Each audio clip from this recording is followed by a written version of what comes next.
Assalamualaikum warahmatullahi wabarakatuh. Selamat pagi, siang, atau malam kepada Ibu Ayu Lestari, dosen pengampu mata kuliah Business Communication Universitas Cyber Asia. Perkenalkan, saya Yakshola Aulia, mahasiswa program studi manajemen dari kelas MJ606. Kali ini saya izin untuk mempresentasikan hasil observasi Business Communication pada Badan Keuangan dan Aset Daerah Kota Balikpapan sebagai syarat pemenuhan ujian akhir semester saya.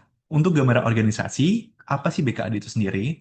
Badan Keuangan Aset Daerah atau BKAD adalah salah satu satuan kerja perangkat daerah atau kita sebut SKPD di lingkungan pemerintah Kota Balikpapan yang menjalankan fungsi penunjang urusan pemerintahan di bidang keuangan daerah berdasarkan Peraturan Daerah Kota Balikpapan Nomor 1 Tahun 2022 tentang kedudukan, susunan organisasi, tugas, dan fungsi tata cara pemerintah daerah.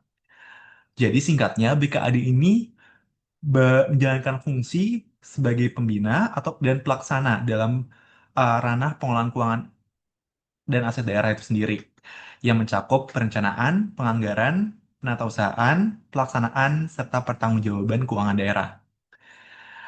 Dan tugas organisasi dari BKAD itu sendiri itu adalah penyusunan, pelaksanaan, serta memantau dan mengevaluasi kebijakan, program, dan kegiatan di bidang pengelolaan keuangan dan aset daerah.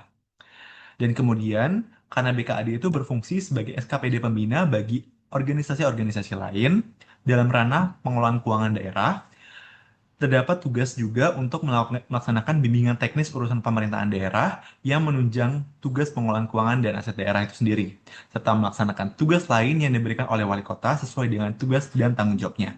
Kemudian untuk struktur organisasi, BKAD itu terdiri dari 4 bidang, 1 sekretariat, 1 UPTD, serta kelompok jabatan fungsional yang bertanggung jawab langsung kepada kepala BKAD itu sendiri. Dan kemudian bagaimana sih pola komunikasi di BKAD itu? BKAD Kota Balikpapan menjalankan komunikasi secara verbal dan nonverbal yang mengikuti birokrasi pemerintah daerah yang cenderung kaku dan rigid. Untuk pola komunikasi yang pertama, terdapat komunikasi verbal dari atas ke bawah. Ini dilakukan dengan penetapan kebijakan oleh wali kota yang dilanjutkan dengan arahan dan instruksi ke jabatan di bawahnya. Pola komunikasi ini dilakukan dalam bentuk tertulis dan verbal melalui regulasi hukum, instruksi kerja, rapat koordinasi, pesan elektronik, ataupun digitalisasi di sistem informasi pemerintah daerah. Dan kemudian terdapat komunikasi vertikal yang dari bawah ke atas, yang dilakukan oleh staf ataupun pejabat yang lebih rendah ke yang lebih tinggi melalui penyampaian laporan, masukan, dan pertanggungjawaban. Nah, dari sini itu terdapat komunikasi yang memang arahnya itu sesuai dengan alur birokrasi itu sendiri. Dan kemudian juga terdapat komunikasi horizontal yang terjadi antar bidang dengan kedudukan yang setara. Contohnya di sini itu adalah di bidang anggaran dengan akuntansi dan pelaporan yang melaksanakan komunikasi untuk memastikan pengolahan anggaran dan realisasi itu berjalan dengan baik. Dan yang keempat, itu ada komunikasi diagonal, yaitu pola komunikasi yang terjadi pada lintas unit yang berbeda tingkat jabatan dan dilakukan untuk mempercepat penyelesaian pekerjaan dengan tetap memperhatikan etika birokrasi dan kewenangan masing-masing jabatan. Contohnya di sini itu ada staf studi bidang pelaporan yang melakukan rekonsiliasi dengan atasan di bidang lain. Nah, yang kelima terdapat pola komunikasi antar pribadi. Yang komunikasi ini terjadi dalam interaksi antar pegawai sehari-hari yang tidak terlalu terikat dengan etika birokrasi itu sendiri. Jadi contohnya ada pembinaan dan konsultasi pekerjaan antar sesama staf ataupun atasan untuk menyelesaikan permasalahan demi membangun kerjasama serta menumbuhkan motivasi dan berbagi pengalaman. Dan yang terakhir, pola komunikasi itu ada komunikasi antar organisasi yang dilakukan dengan satuan kerja pemerintah daerah lain ataupun unit kerja di luar pemerintahan kota melalui seluruh bentuk komunikasi. Contohnya ini pelaksanaan peran BKAD sebagai SKPD pembina keuangan bagi SKPD lain untuk melakukan bimbingan teknis, arahan melalui regulasi yang telah ditetapkan, serta komunikasi antar pribadi baik secara formal maupun non-formal. Kemudian dari observasi tersebut, hasil analisa dari komunikasi bisnis yang terjadi di BKAD ini adalah BKAD Kota Balikpapan cenderung menerapkan pola komunikasi birokrasi yang formal dan dominan vertikal. Di hal ini, ada permasalahan yang timbul. Yang pertama, pemahaman informasi yang tidak seragam akibat komunikasi birokrasi yang berlapis. Dan yang kemudian, informasi yang melewati banyak jenjang rawan untuk mengalami disrupsi akibat gangguan fisik dan emosional pada sender maupun receiver. Contohnya, karena seorang kepala subbidang dia tidak bisa masuk hari itu karena sakit. Terdapat disrupsi informasi yang tidak dapat tersampaikan ke bawahan-bawahannya karena komunikasi yang sangat berlapis dan rigid itu sendiri.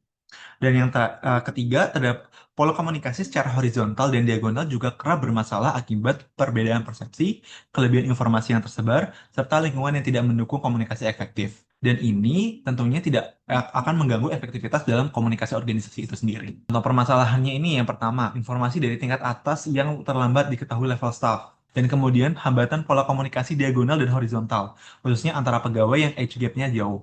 Jadi karena di organisasi ini terdiri dari banyak kelompok usia yang berbeda-beda, itu menjadi hal yang rawan menyebabkan disrupsi informasi ataupun ketidakselingpahaman antar staf. Dan kemudian komunikasi antar organisasi untuk SKPD atau satuan kerja perangkat daerah lain itu kerap kali masih belum memahami alur proses pengelolaan keuangan daerah, sehingga komunikasi seringkali tidak tersampaikan pada bidang yang sesuai. Dari permasalahan-permasalahan yang tadi, pejabat yang melaksanakan fungsi manajerial perlu melaksanakan peran, yaitu untuk peran manajerial untuk antar pribadi, peran sebagai tokoh figur, pemimpin, dan penghubung. Para pejabat harus memberikan contoh pelaksanaan pola komunikasi yang baik secara vertikal, horizontal, maupun diagonal, sehingga informasi tersampaikan dengan baik. Komunikasi antar pribadi ini itu dilakukan dari personal pejabat itu sendiri.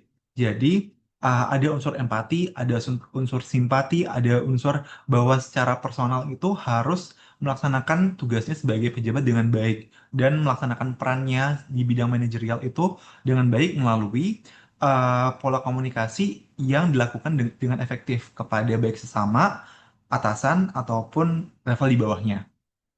Dan kemudian pejabat yang melaksanakan fungsi manajerial juga perlu melaksanakan peran informasional, yaitu melalui peran pemantauan, penyebaran informasi, dan spokesperson yang dilakukan melalui penyampaian informasi secara menyeluruh.